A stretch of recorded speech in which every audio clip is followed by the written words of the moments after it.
Bismillahirrahmanirrahim. Assalamualaikum warahmatullahi wabarakatuh. Alhamdulillah kita bersyukur kepada Allah Subhanahu wa taala diberi kesehatan dan kesempatan untuk melanjutkan pembelajaran pada semester 2 ini. Sebelum kita bersama-sama belajar, mari kita anak-anak sekalian berdoa kepada Allah Subhanahu wa taala.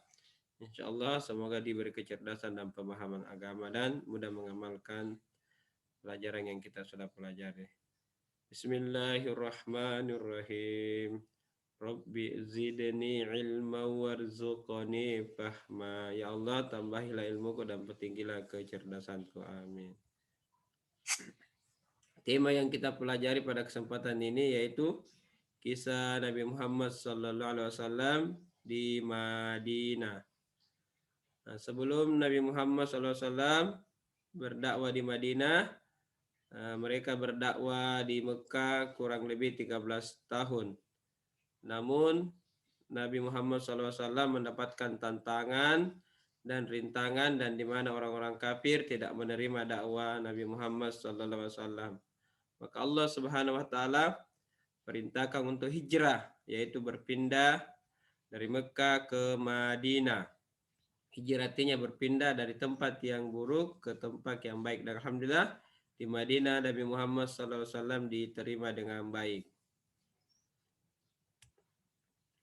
Adapun tujuan pembelajaran, yaitu siswa dapat menyebutkan perjuangan Nabi Muhammad SAW di Madinah. Yang kedua, siswa dapat menceritakan peristiwa Fathul Mekah. Tiga, siswa dapat menceritakan akhir hayat Nabi Muhammad SAW. Empat, siswa dapat menyebutkan keteladanan Nabi Muhammad SAW. Selanjutnya materi ada tiga, yaitu perjuangan Nabi Muhammad SAW di Madinah. Yang bagian B, Fathul Mekah. C, bagian akhir hayat Nabi Muhammad SAW. Adapun usaha-usaha yang dilakukan Nabi SAW di Madinah. Adapun usaha-usaha Nabi Muhammad SAW dalam membina masyarakat Madinah. Yang pertama, mempersaudarkan kaum Muhajirin dan kaum Ansor. Yang kedua, membangun Masjid Nabawi. Yang ketiga, menjamin kemerdekaan beragama, di mana di Madinah ada juga orang-orang Yahudi dan Nasrani. Yang keempat, menyusun piagam Madinah, itu aturan-aturan yang dibuat di Madinah. Selanjutnya adalah menyusun pemerintahan. Inilah yang dilakukan Nabi Muhammad SAW dalam membina masyarakat Madinah agar hidupnya tentram, sejahtera, dan makmur.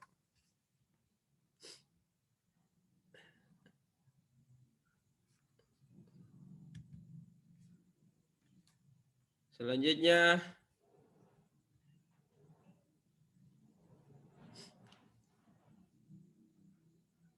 isi piagam Madinah. Adapun isi piagam Madinah yang pertama, kaum Yahudi dan Muslim hidup damai, bebas menjalankan agama masing-masing. Yang kedua, kaum Yahudi dan Muslim saling tolong-menolong. Yang ketiga, kaum Yahudi dan Muslim bersama-sama menghadapi musuh yang menyerang Madinah. 4, jika terjadi perselisihan dikembalikan kepada Allah dan Rasul-Nya. 5, semua orang wajib dilindungi keamanannya kecuali orang-orang yang berbuat zalim. Inilah aturan yang dibuat Nabi di Madinah sehingga disebut isi piagam Madinah. Selanjutnya peperangan yang terjadi di masa Rasulullah SAW yaitu sebanyak 62 kali. 27 kali diikuti dan dipimpin langsung oleh Rasulullah SAW disebut perang Ghazwah. Jadi perang Ghazwah adalah perang yang dipimpin langsung oleh Nabi. Contohnya perang Badar, perang Uhud, perang Tabuk. Selanjutnya 37 kali tidak diikuti Nabi disebut perang Ghazwah. Jadi perang Sariyah disebut perang yang tidak diikuti oleh Nabi tapi diikuti oleh sahabatnya. Disebut perang Sariyah.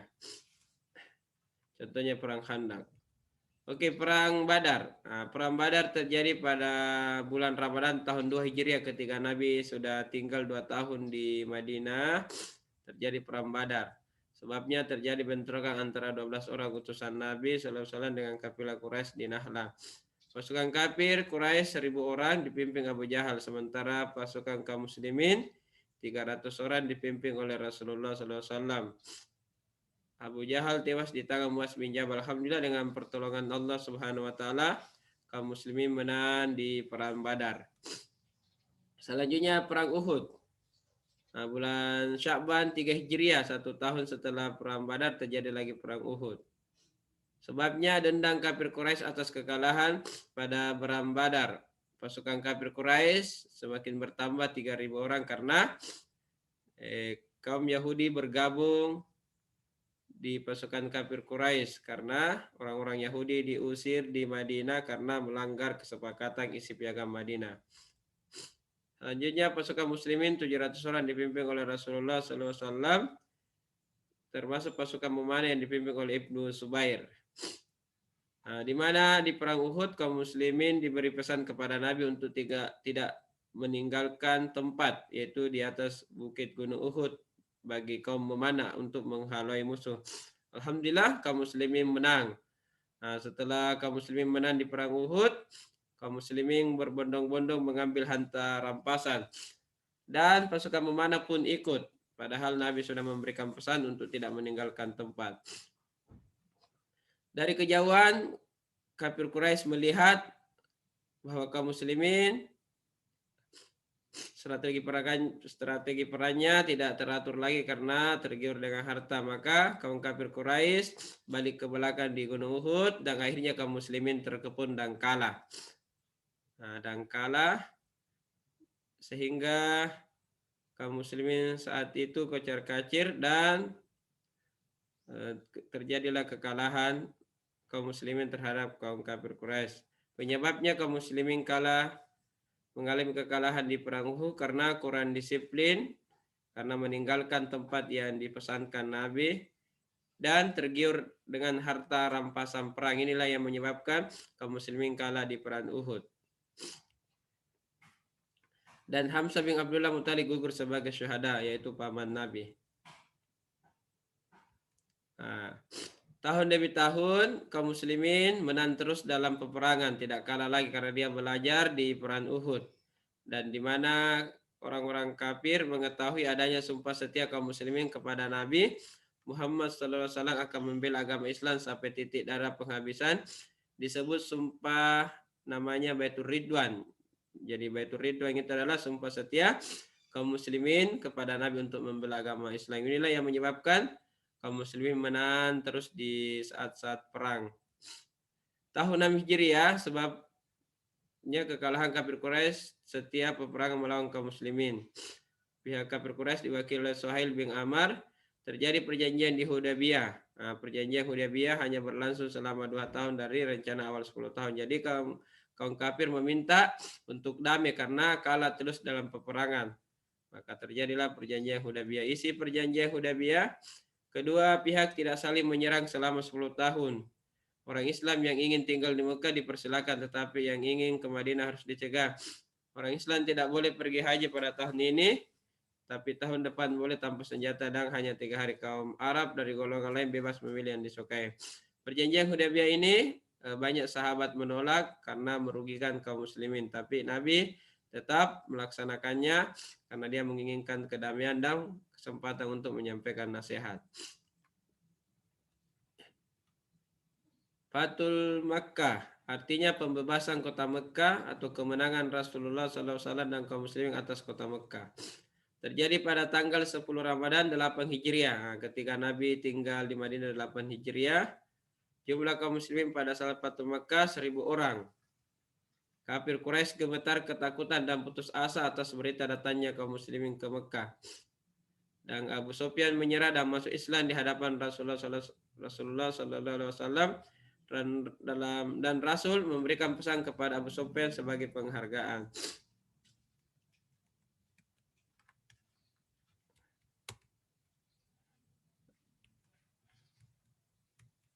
Pesan yang disampaikan Nabi kepada Abu Sufyan, barang siapa yang memasuki Masjidil Haram dia aman.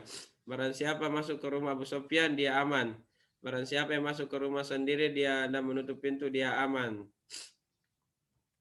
Dan Rasulullah pun memberikan pesan kepada pasukan kaum muslimin tidak boleh membunuh orang kafir yang tidak melawan, tidak boleh merampas senjata kecuali senjata perang, bersihkan Ka'bah dari semua berhala.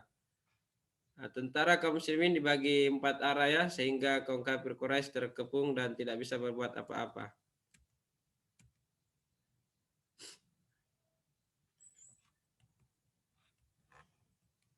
Rasulullah SAW tiba di kota Mekah. Rasul melakukan tawaf, membersihkan semua berhala sambil mengucapkan wa qul ja'al haqqu wa zakal haqqal batilu. Katakanlah kebenaran telah datang dan kebatilan telah lenyap. Nah, dan saat itu tokoh Quraisy yang masuk Islam saat Fathul Mekah ada 3, Abu Kuhafa, Abu Sufyan, dan Muawiyah. Dan tokoh kafir Quraisy ini masuk Islam dan akhirnya pengikutnya pun masuk Islam dan berbondong-bondong masuk Islam, dan di mana Allah jelaskan di surah An-Nasr ayat 1 sampai 3. Itu Bismillahirrahmanirrahim.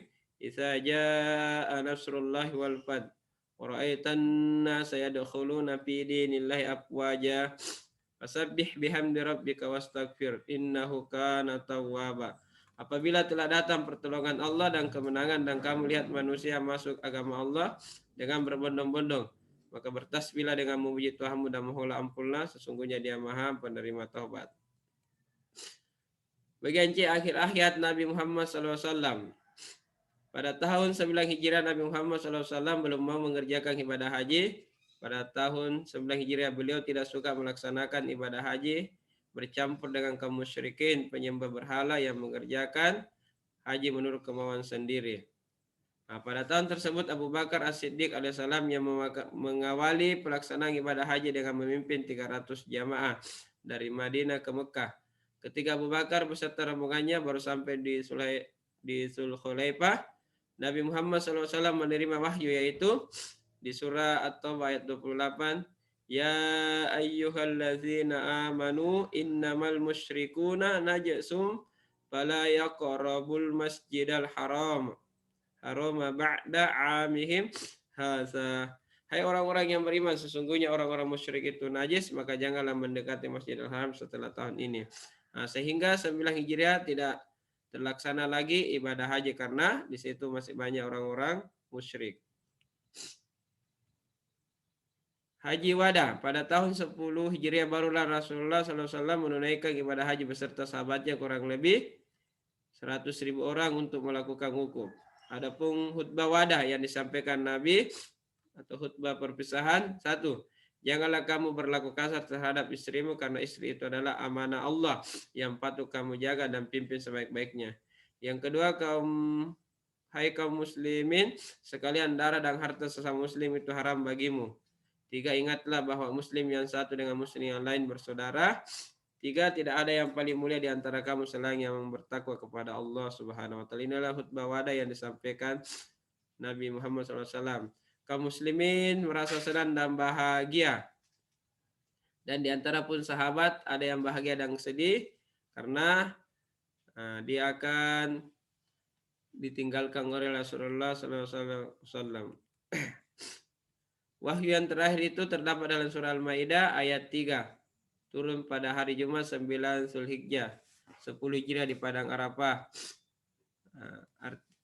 Yaitu al-yawma akmaltu lakum dinakum wa atmamtu alaikum ni'mati wa raditu lakumul Islam madina. Pada hari ini telah aku sempurnakan agamamu, telah aku cukupkan nikmatmu atasmu, dan aku rela Islam menjadi agama. Alhamdulillah, kesempurnaan Al-Quran terjadi pada 10 Hijriah. Para sahabat bahagia, kaum muslimin bahagia. Namun di antara para sahabat ada yang merasa sedih karena tidak lama lagi dia akan ditinggalkan oleh Nabi Muhammad SAW. Oke, Nabi Muhammad SAW wafat. Akhirnya beliau wafat pada hari Senin 12 Rabiul Awal 11 Hijriah bertepatan dengan 8 Juni 630 Masehi. Beliau meninggal dunia pada usia kurang lebih 63 tahun. Dia memberikan pesan,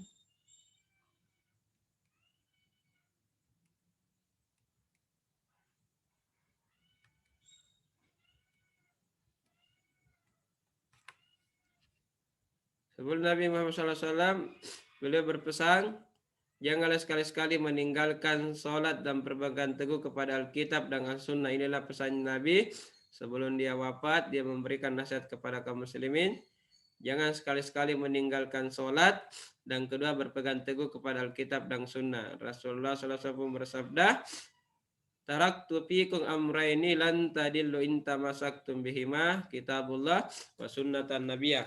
Telah aku tinggalkan kepadamu dua perkara, kamu tidak akan tersesat selama kamu berpegang teguh kepada keduanya, yaitu kitabullah dan sunnah Nabi. Hadis riwayat Malik. Silakan Anda hafalkan hadis tersebut sebagai pedoman dan pegangan agar Anda senantiasa berpegang teguh kepada Al-Quran dan Sunnah supaya tidak tersesat di dunia ini. Keteladanan Nabi Muhammad SAW. Rasulullah SAW adalah pemimpin, panutan, dan teladan bagi kaum muslimin. Yang kedua, Rasulullah SAW selalu patuh terhadap perintah Allah, tekun dalam berdakwah, berjiwa pemaaf, dan mengutamakan perdamaian. Tiga, Rasulullah SAW sangat mencintai umatnya hingga pada akhir hayatnya, yang disebut adalah umatku, umatku, umatku. Oleh karena itu, marilah kita meneladani dan menghidupkan sunnah-sunnah Nabi Muhammad SAW sebagai kecintaan kita. Sehingga di hari kemudian insya Allah kita semuanya mendapatkan syafaat.